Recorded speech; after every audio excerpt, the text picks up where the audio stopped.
Jeste li ikad namazali vazelin ispred svojih vrata ili prozora? Ovaj trik će vas iznenaditi i sigurno ćete mi biti zahvalni. U ovom kratkom videu ću vam otkriti zašto biste to trebali isprobati.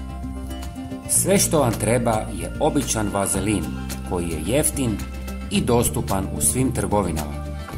Prije nego što ga nanesete, važno je očistiti područje ispred vrata ili prozora kako bi djelovao učinkovitije. Zatim nježno nanesite tanki sloj vazelina na vrata.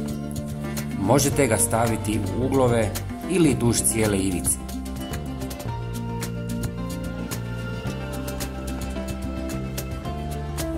Isti postupak primijenite i na prozore, nanoseći vazelin duž cijele donje strane prozora.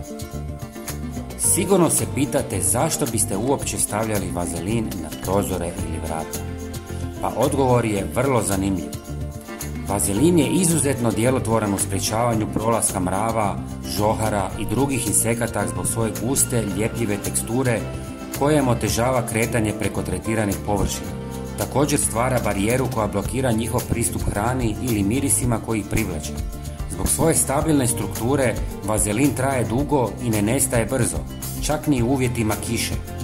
Još jedna prednost je to što je potpuno siguran za upotrebu oko kuće i ne šteti prirodi.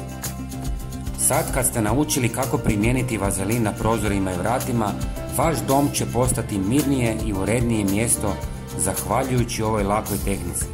Ako vam je ovaj video bio od pomoći, slobodno ga podijelite s prijateljima i ne zaboravite se pretplatiti na naš kanal.